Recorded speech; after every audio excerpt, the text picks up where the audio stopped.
Hello friends, मैं जय आपका स्वागत करता हूं आपके अपने चैनल विशेष ज्ञान में।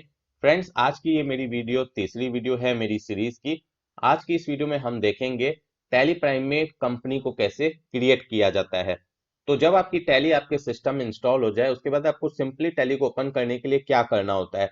टैली का ये जो आइकन है जो कि आपको आपके डेस्कटॉप पर मिल जाएगा अगर आपने सही से इंस्टॉल किया होगा तो आप इस पर डबल क्लिक करेंगे तो आपकी टैली इसी तरीके से ओपन हो जाएगी।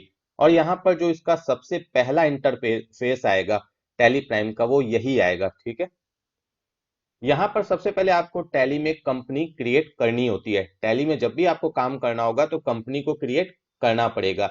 ये कंपनी क्या होती है?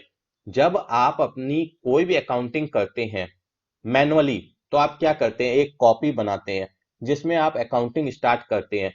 तो जिस तरीके से आप मैनुअल में एक कॉपी बनाते हैं उसी तरीके से टैली में काम करने के लिए कंपनी बनानी होती है जिसमें आप सारा जो अपना अकाउंट्स है वो लिखेंगे, यानी अपनी एंट्रीज करेंगे।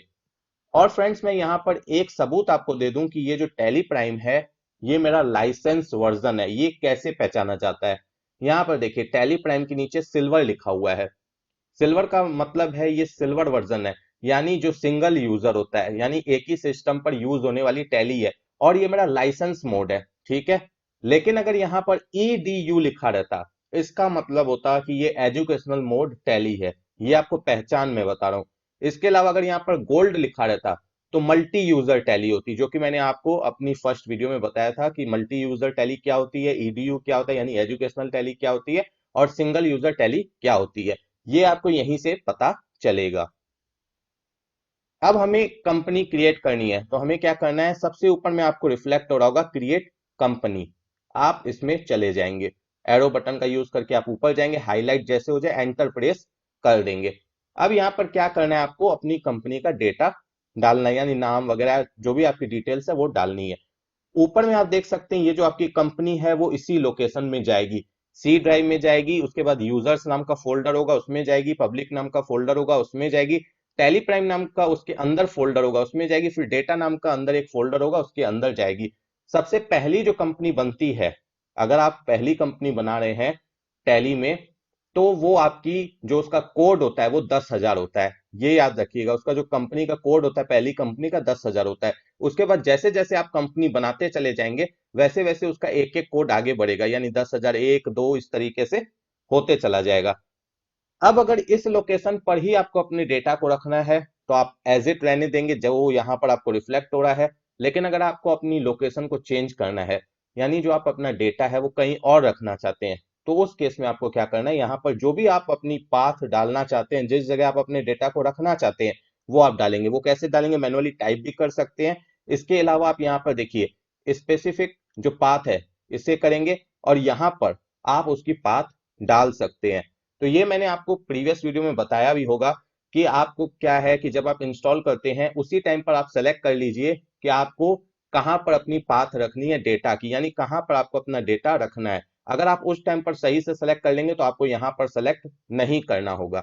लेकिन आपने अगर उस टाइम पर गलती कर दी, नहीं सेलेक्ट किया, तो आप यहां पर भी कर सकते हैं। इसके अलावा कई लोग अलग अलग जगह पे अलग अलग डेटा रखते हैं। जैसे मानकर चलिए मैं एक अकाउंटेंट हूं, मैं 10 लोगों का काम करता हूं, तो मैं कुछ का डेटा किसी ड्राइव में रखता हूँ, कुछ का डेटा किसी ड्राइव में रखता हूँ। तो उस केस में मैं इंस्टॉलेशन के टाइम पर उसे चेंज नहीं करूंगा, मैं कंपनी बनाने के दौरान जो उनकी पाथ है उसे चेंज करूंगा। तो जिस भी लोकेशन पर मुझे डेटा रखना है वो लोकेशन मुझे लानी पड़ेगी। अब देखिए फ्रेंड्स, जैसे कि मुझे मानकर चलिए एफ ड्राइव में डेटा को रखना है, तो यहाँ पर ये जो इसके एड्रेस बार है इस पर आने के बाद मैं क्लिक करूंगा, इस तरीके से ब्लू रंग से हाईलाइट हो जाएगा। मैं राइट क्लिक करके कॉपी कर सकता हूँ या कंट्रोल के साथ सी प्रेस करके कॉपी कर सकता हूँ। उसके बाद मैं टैली प्राइम में जाऊंगा, यहाँ पर कंट्रोल के साथ वी यूज करेंगे पेस्ट करने के लिए, जैसे आप अपने सिस्टम में यूज करते हैं।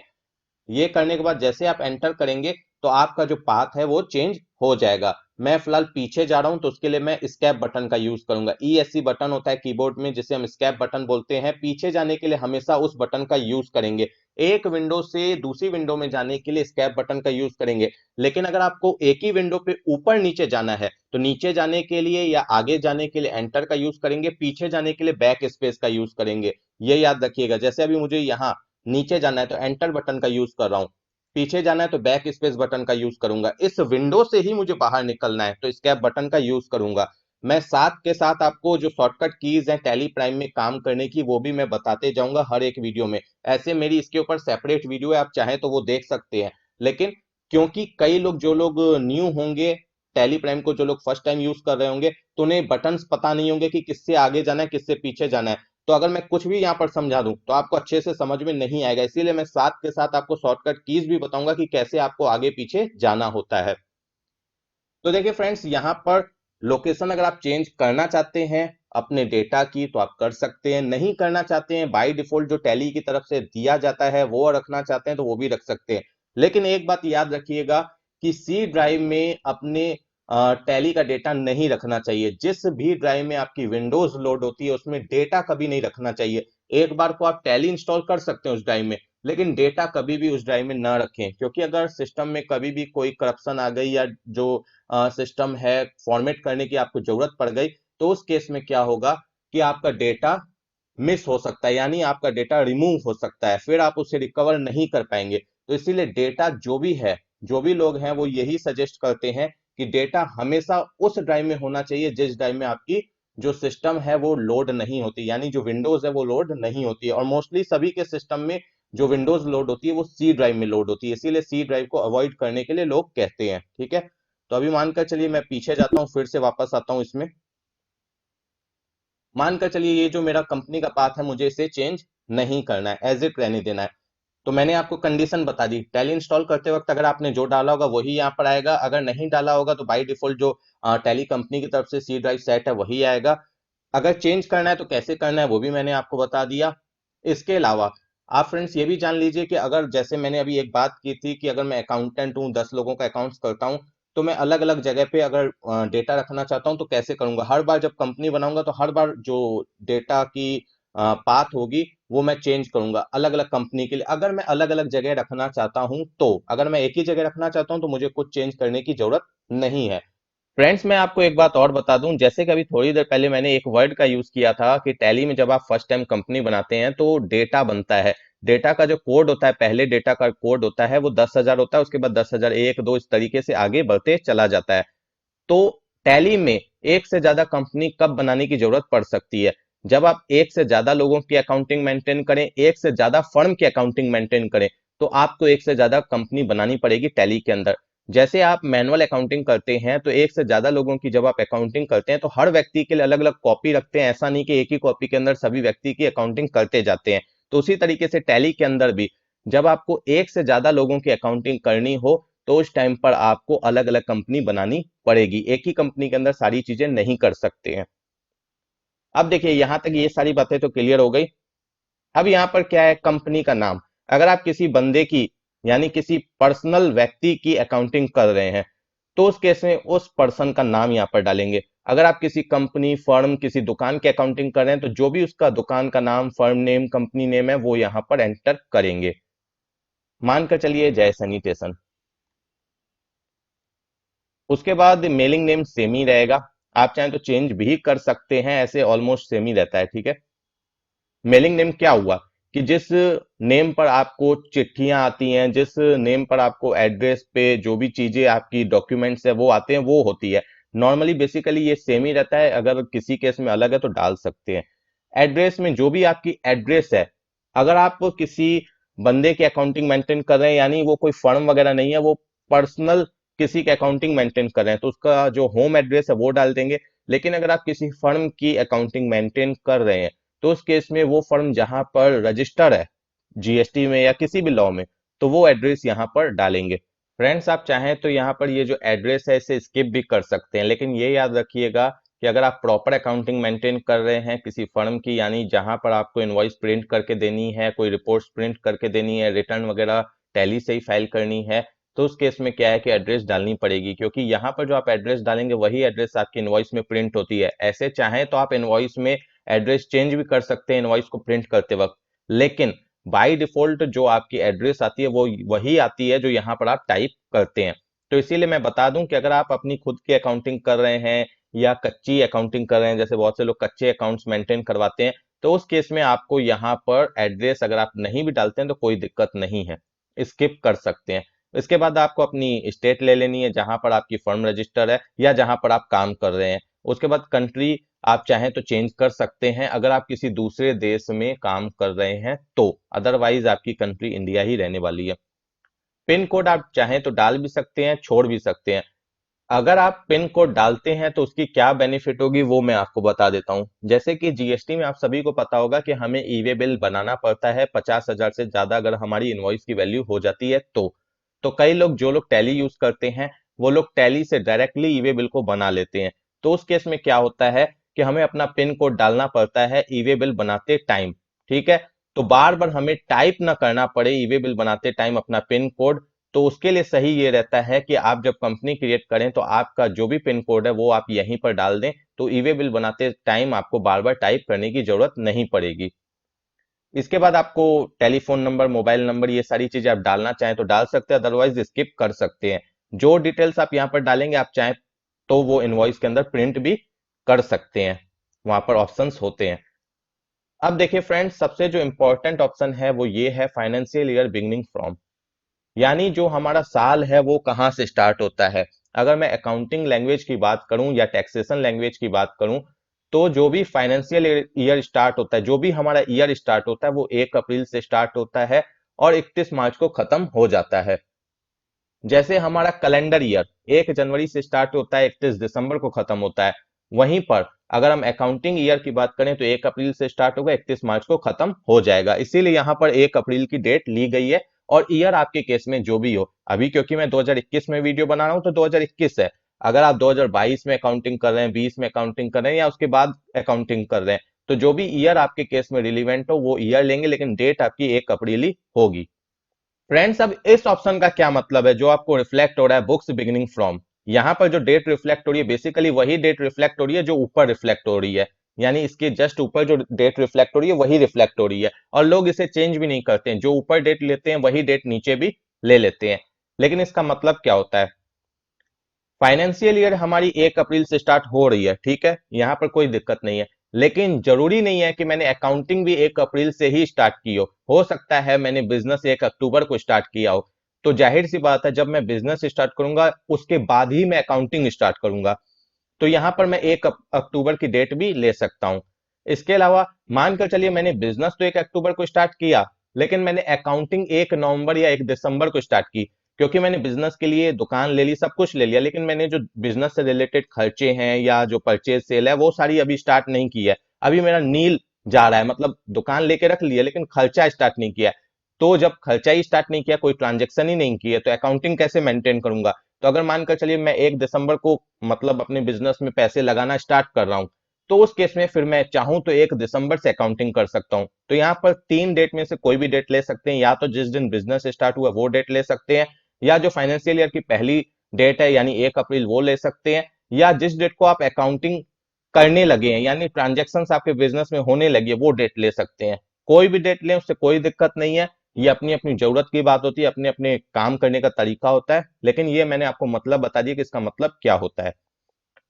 अब क्या करना है, हमें सिंपली एंटर एंटर करके इस तरीके से कंपनी को एक्सेप्ट करना है। जैसे ही कंपनी एक्सेप्ट हो जाएगी हमारी ये कंपनी क्रिएट हो जाएगी। अब यहां पर मैं एक शॉर्टकट की बताता हूं आपको। अभी जैसे मानकर चलिए मैंने यहां तक डिटेल फिल कर ली। अब इसके बाद मुझे लगता है ये जो बाकी के ऑप्शंस हैं या जो बाकी के फील्ड्स बचे हुए हैं उसमें मुझे कुछ भी चेंज नहीं करना है, कोई चेंजेस नहीं करना है या कुछ भी डिटेल फिल नहीं करनी है। तो उस केस में क्या है, अगर मुझे जल्दी अपनी कंपनी बनानी है या इसी तरीके से टैली के अंदर कोई भी काम जल्दी करना है, यानी टैली में कोई भी जो हमारा डेटा है, कोई भी जो चीजें हैं जिसे हम फिल कर रहे हैं उसे जल्दी सेव करना है, तो कंट्रोल ए बटन का यूज करेंगे। ये टैली का शॉर्टकट है, ये याद रखिएगा, कंट्रोल ए। लेकिन ये तभी यूज होगा जब आपको लग रहा है कि आगे के जो फील्ड्स हैं उसमें कुछ फिल नहीं करना है, या अगर जो उसमें फिल है बाय डिफॉल्ट चीजें उसे चेंज नहीं करना है, तो आप कंट्रोल ए का यूज करेंगे। लेकिन अगर आपको लगता है कि आगे जाके मुझे कुछ चेंजेस करने हैं या कुछ फिल करना है तो फिर आप एंटर का यूज करेंगे। कंट्रोल ए शॉर्टकट की है सेव करने के लिए, इजी वे में और जल्दी वे में अपने काम को करने के लिए। अब यहाँ पर ये सारी चीजें तो सेम रहेगी, इंडिया का सिंबल है और आपको फॉर्मल नेम आईएनआर बोलते हैं इंडियन रुपीस को, तो वो सारी चीजें सेम ही रहेंगी। ऐसे यहाँ पर अगर F12 कॉन्फ़िग बटन में जाकर हम ये सारे ऑप्शंस एक्टिवेट करें तो हमारे पास कुछ और ऑप्शंस आ जाते हैं जो टैली ERP9 में तो बाय डिफॉल्ट रहते थे। प्राइम में जो ऑप्शंस नेसेसरी नहीं होते उन्हें टैली प्राइम ने हटा के रखा हुआ है। हटा के रखा हुआ है मतलब जो लोग बेसिकली यूज करते हैं उन्हीं ऑप्शंस को यहाँ पर बाय डिफॉल्ट दिया है। बाकी ऑप्शंस के लिए यहाँ पर F12 कॉन्फ़िग में ऑप्शन दे दिया है कि अगर यस करना है तो करें, अदरवाइज आप उसे नहीं भी यस करेंगे तो आपका काम हो जाएगा, कंपनी क्रिएट हो जाएगी। तो अब जो मैंने ये सारे ऑप्शंस यस किए तो इससे क्या क्या ऑप्शंस हमारे पास आ गए, ये दो ऑप्शंस हमारे पास एक्स्ट्रा आ गए, टैली वॉल्ट पासवर्ड और control user access to company data. इससे क्या होता है ना, अगर इन दोनों ऑप्शंस को मैं यस कर दूं और इसमें पासवर्ड सेट कर दूं तो मेरी कंपनी इजी वे में कोई भी ओपन नहीं कर पाएगा। यानी जैसे अगर मैं बिना पासवर्ड की कंपनी रखूं तो ये उसी तरीके से हो गया जैसे बिना ताले के मैंने अपनी अकाउंट बुक रख दी है, कोई भी आता है पढ़ के चला जाता है कि मैंने क्या ट्रांजेक्शन्स की है। ठीक है, जिस तरीके से हम अपनी अकाउंट्स की बुक को अलमारी में ताला मार के रखते हैं उसी तरीके से अगर हम अपने डेटा को सुरक्षित रखना चाहते हैं कि किसी के हाथ में भी लग जाए तो वो देख ना पाए कि हमारी क्या प्रॉफिट है, क्या सेल है, किससे परचेज है, किससे सेल है, ये सारी चीजें ना देख पाए, तो हम अपनी जो डेटा है उसमें पासवर्ड लगा के रखते हैं। तो अगर आप पासवर्ड लगाना चाहते हैं तो आप इसे यस करेंगे। यहाँ पर आप जो भी पासवर्ड है वो डाल देंगे, मानकर चलिए जो भी आप टाइप करना चाहते हैं वो डाल देंगे। और ये याद रखिए यहाँ पर दो तरीके के पासवर्ड, एक टेलीवॉल्ट है और एक नीचे control user access to company data करके एक पासवर्ड है। आप चाहें तो कोई एक भी लगा सकते हैं, आप चाहें तो दोनों लगा सकते हैं। यहाँ पर फिर से पासवर्ड को रिपीट करेंगे जो भी आपने पासवर्ड डाला है। और ये याद रखिएगा जो टेलीवॉल्ट पासवर्ड है इसमें क्या होता है, इसे लगाने से क्या होता है कि जब आप सेलेक्ट करेंगे ना आगे जाके जब कंपनी आपकी बन जाएगी, जब कंपनी को आप सेलेक्ट करेंगे तो वहां पर जो कंपनी का नाम है जैसे कि यहाँ पर जय सैनिटेशन है, ये आपको डॉट डॉट में दिखाई देगा, मतलब स्टार्स आपको रिफ्लेक्ट होंगे, इसमें नाम नहीं दिखाई देगा, सिर्फ कंपनी का जो कोड है। जैसे कि मैंने बताया था कि कोई भी कंपनी बनाते हैं पहली कंपनी तो उसका कोड 10,000 होता है। इसी तरीके से आगे जो भी कंपनी बनाते हैं तो उसका कोड आगे बढ़ते चला जाता है। तो आपको कोड से अपनी कंपनी को याद रखना होगा कि मेरी कंपनी कौन सी है। ठीक है, अगर आपकी एक ही कंपनी है तब तो याद रहेगी, लेकिन एक से ज्यादा लोगों की अकाउंटिंग मेंटेन कर रहे हैं और टेलीवॉल्ट पासवर्ड लगा रखा है तो आपको कोड से कंपनी को याद रखना होगा कि ये किसकी कंपनी है। क्योंकि टेलीवॉल्ट पासवर्ड अगर लगा रहेगा तो नाम जो है उस पर स्टार्स बन जाएंगे, नाम आपको रिफ्लेक्ट नहीं होगा, ये याद रखिएगा। ये इसलिए दिया गया है, ये बहुत ज्यादा सुरक्षित पासवर्ड होता है कि अगर कई लोग जैसे कैफे वगैरह में जाके करते हैं या एक ही सिस्टम पर कई लोग अकाउंटिंग करते हैं तो वहां पर क्या होता है कि अगर नाम दिखेगा तो किसी आदमी को पता चल सकता है ये किस फर्म का मतलब डेटा है, तो वो बंदा उसे खोलने की कोशिश कर सकता है। स्टार दिखेगा तो उसे समझ में ही नहीं आएगा कि ये डेटा किसका है। ठीक है, इसके बाद ये जो ऑप्शन है इसे यस करेंगे तो हम यहाँ पर चाहें तो अपना यूजर नेम वगैरह डाल सकते हैं, ये एक अलग तरीके का पासवर्ड हो गया। यहाँ पर दोनों में पासवर्ड आप अलग डालें तो ज्यादा अच्छा है, अभी तो फिलहाल मैंने सब में एक ही जैसा डाल दिया है। आप अलग डालें तो ज्यादा अच्छा रहेगा, वो इसलिए अच्छा रहेगा कि अगर मान लीजिए किसी को एक पासवर्ड पता चल जाता है तो दूसरा पासवर्ड अगर नहीं पता है तो वो ओपन नहीं कर पाएगा आपके डेटा को।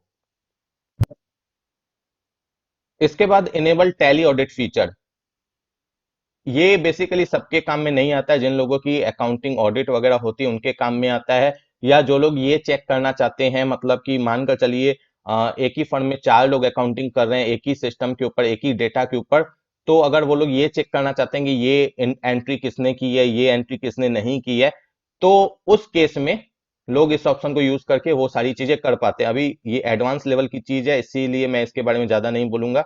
इसके बाद disallow opening in educational mode, अगर आप इसे यस करते हैं तो अगर आपने लाइसेंस वर्जन मोड में अपना कंपनी क्रिएट किया है और उसमें अपना डेटा रख रहे हैं और कोई बंदा आपके यहाँ जो काम करता है या कोई भी पर्सन आपके यहाँ से आपका डेटा को कॉपी करके जाता है पेन ड्राइव में और जाके अपने सिस्टम में खोलने की कोशिश करता है, मानकर चलिए चाहे पासवर्ड हो या बिना पासवर्ड के हो, पासवर्ड होगा तो उसके लिए तो और बहुत बड़ी मतलब प्रॉब्लम वाली बात होगी खोलना, लेकिन पासवर्ड नहीं होगा तो वो सिंपली आपके डेटा को पेन ड्राइव में लेगा, घर जाएगा, अपने लैपटॉप को ओपन करेगा, वहां पर एजुकेशनल टैली अगर उसकी होगी उसी में खोल के वो चेक कर लेगा। लेकिन अगर आपने ये ऑप्शन यस रखा है तो सामने वाला पर्सन अगर घर ले जाकर टैली डेटा खोलना चाहेगा एजुकेशनल टैली में तो ओपन नहीं होगा, उसे जब तक लाइसेंस टैली नहीं मिलेगी तब तक वो आपके डेटा को ओपन नहीं कर सकता है। और लाइसेंस टैली परचेज करने के लिए उसे पे करना पड़ेगा या किसी के पास अगर होगी उसके फ्रेंड वगैरह के पास तो ही यूज कर पाएगा, अदरवाइज वो यूज नहीं कर पाएगा। ये एक और ऑप्शन दिया गया है कि अगर आप लाइसेंस वर्जन टैली के डेटा को एजुकेशनल में नहीं खोलना चाहते हैं तो इस ऑप्शन को कंपनी क्रिएट करते वक्त yes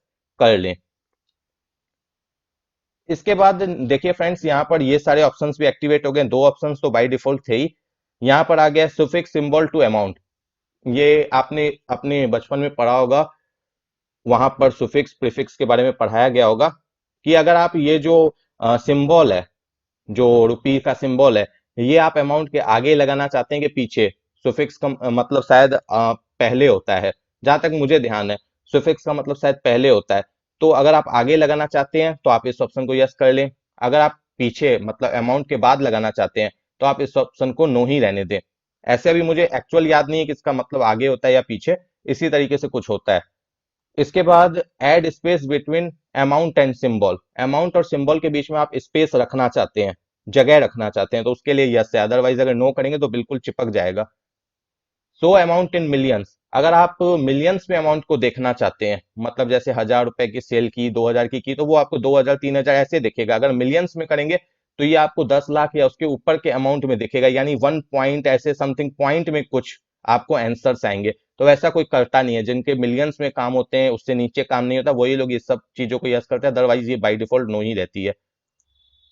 number of decimal places हमारे 2 ही रहेंगे, क्योंकि रुपी के बाद जो हमारा डेसिमल प्लेस चलता है वो 2 चलता है। आप अगर इसको बढ़ा देंगे तो आपके जो पॉइंट के बाद जो डिजिट है वो उससे ज्यादा हो जाएंगे। अगर आप जितना यहाँ पर डिजिट डालेंगे उतने ज्यादा हो जाएंगे। तो कभी अगर आपकी टैली में ऐसी कोई प्रॉब्लम हो तो यहीं आके आपको उसे ठीक करना पड़ेगा। और जो वर्ड रिप्रेजेंटिंग है अमाउंट के लिए, वो पैसा कहलाता है, वो यहाँ पर बाई डिफॉल्ट टाइप है। ऐसे फ्रेंड्स इसमें कोई खास चीजें हैं नहीं है, तो ऐसे आपको पढ़ने से भी समझ में आ जाएगी। अब हम कंपनी को एक्सेप्ट कर लेते हैं। देखिए, अगर मैंने पासवर्ड डाला है, टैली वर्ल्ड पासवर्ड या कोई भी पासवर्ड, तो जब कंपनी बनेगी तो मुझसे पासवर्ड मांगा जाएगा। जब मैं पासवर्ड डाल दूंगा तभी मेरी कंपनी बनेगी, अदरवाइज बनेगी भी नहीं। अब हमारी टैली की जो कंपनी है वो बन चुकी है। जैसे ही हमारी कंपनी बन जाएगी, चाहे आप पासवर्ड के बिना बनाइए या पासवर्ड के साथ बनाइए, ये आपके ऊपर डिपेंड करता है।